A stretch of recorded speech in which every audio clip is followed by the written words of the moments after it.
ఆపదామపహర్తారం తాతారం సర్వసంపదాం లోకాభిరామం శ్రీరామం భూయో భూయో నమామ్యహం. సుప్రభాతం ఛానల్ ప్రేక్షకులందరికీ నమస్కారం. 2025 ఏప్రిల్ మాసంలో ద్వాదశ రాశుల వారికి మాస ఫలితాలు.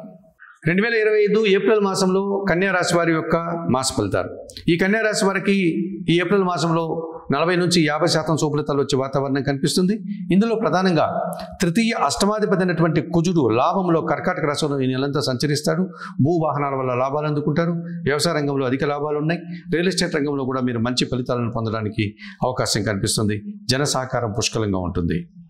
జన్మరాశ్యాధిపతి దశమాధిపతి అయినటువంటి బుధుడు ఈ నెలంతా కూడా సప్తమ భావంలో మీనరాశిలో సంచరించడం వల్ల మీకు వ్యాపారపరమైనటువంటి అభివృద్ధిని, ఆర్థికపరమైనటువంటి అభివృద్ధిని అందుకోగలుగుతారు. ఆర్థికంగా బలాన్ని పుంజుకోగలుగుతారు. వృత్తి ఉద్యోగ వ్యాపారాల్లో మీ మాటకు విలువ పెరుగుతుంది. తద్వారా మంచి ఆదాయాన్ని అందుకుంటారు. చతుర్థ సప్తమాధిపతి అయినటువంటి గురువు ఈ నెలంతా కూడా వృషభ రాశిలో భాగ్యభావంలో సంచరిస్తున్నాడు. ఈ కారణం చేత జీవిత భాగస్వామి సహకారంతో కొన్ని కార్యక్రమాలు నిర్వర్తిస్తారు. కుటుంబంలో శుభకార్యాలు బాగా ఉంటాయి. సమాజంలో మంచి గుర్తింపుని, పేరు ప్రఖ్యాతులని తెచ్చుకోగలుగుతారు. మరి కన్యా రాశి వారికి 2025 ఏప్రిల్ మాసంలో కుజుడు, బుధుడు, గురువు సానుకూలంగా సంచరిస్తూ ఎక్కువ శుభఫలితాలను అందిస్తున్నాయి. అయితే వ్యయాధిపతి అయినటువంటి సూర్య భగవానుడు ఈ నెలంతా కూడా సప్తమ అష్టమ భావాల్లో అనగా మీన మేషరాశుల్లో సంచరించడం వల్ల అధికారులతో మనస్పర్ధలు రావడానికి అవకాశం కనిపిస్తుంది. తండ్రి అనారోగ్య విషయాలు కాస్త ఇబ్బందిగా మారే సూచన కనిపిస్తుంది. ప్రభుత్వం నుంచి రావాల్సిన ఆదాయం వాయిదా పడుతుంది. ద్వితీయాధిపతి మరియు భాగ్యాధిపతి అయినటువంటి శుక్రుడు ఈ నెలంతా కూడా సప్తమ భావంలో మీనరాశిలో సంచరించడం వల్ల మీ మాటల వల్ల స్త్రీలతో అపార్థాలు, స్త్రీలకు సంబంధించిన విషయాల్లో మీరు చిన్న అభిప్రాయ భేదాలు రావడానికి అవకాశం కనిపిస్తుంది.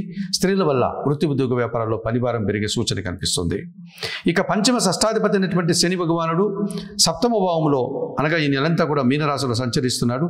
శని సప్తమ భావంలో సంచరించేటప్పుడు జీవిత భాగస్వామితో కొన్ని సందర్భాల్లో మనస్పర్ధలు వస్తాయి. అలాగే ప్రభుత్వానికి కట్టాల్సిన పన్నులు ఏ కారణం చేతన మీరు కట్టలేకపోవడం వల్ల దానికి మీరు అపరాధ రుసుముతో పాటు కట్టాల్సిన పరిస్థితి ఏర్పడుతుంది. అలాగే పనివారితో కూడా మనస్పర్ధలు వచ్చే వాతావరణం కనిపిస్తుంది. ఇక సప్తమ భావంలో మీనరాశిలో రాహువు, అలాగే జన్మరాశిలో కన్యా రాశిలో కేతువు సంచరించడం వల్ల ఇది ప్రబల రాహుకేతు దోషంగా కనిపిస్తుంది. కనుక తప్పనిసరి మీరు అనుకున్న పనులు చాలా వరకు నిరాశను కలిగించే పరిస్థితి మీకు ఉంటుంది. మరి 2025 ఏప్రిల్ మాసానికి గాను కన్యా రాశి వారు జన్మకేతువు అలాగే సప్తమ రాహు దోషం నుంచి బయటపడడానికి కాళహస్తీశ్వర ఆలయానికి వెళ్ళి అక్కడ అందుబాటులో ఉండే రాహుకేతు పూజలు నిర్వర్తించండి. అంత దూరం వెళ్ళలేని వారు దుర్గా ఆరాధన, గణపతి ఆరాధన చేసుకోండి. సప్తమ శని దోషం నుంచి బయటపడడానికి ఆంజనేయ స్వామి ఆలయానికి శనివారం రోజు వెళ్ళి తమలపాకుల పూజలు నిర్వర్తించి స్వామివారికి సుందరకాండ పారాయణం నిర్వహించండి. అలాగే సప్తమ శుక్రదోషం నుంచి బయటపడడానికి నిత్యం లక్ష్మీదేవిని ఆరాధించండి. అమ్మవారికి కనకదార స్తోత్రం చదువుకోండి. అష్టమ రవిదోషం నుంచి బయటపడడానికి సూర్య ఆరాధన చేయండి. ప్రతిరోజు ఉదయాన్నే నిద్రలేసి సూర్య భగవాన్ని దర్శించి నమస్కరించుకోండి. ఆదివారం రోజు మీ కుటుంబంలో పనిచేసే పని వారికి 1 కేజీ గోధుమలు కానీ గోధుమ పిండి కానీ దానం చేయండి. 2025 ఏప్రిల్ మాసానికి గాను కన్యా రాశి వారు చెప్పిన విషయాలని స్వీకరిస్తూ పరిహారాలు పాటిస్తూ ఆయుర ఆరోగ్యాలతో ఆర్థిక అభివృద్ధిని పొందాలని మనస్ఫూర్తిగా కోరుకుంటూ సర్వే జనా సుఖినో భవంతు. నమస్కారం.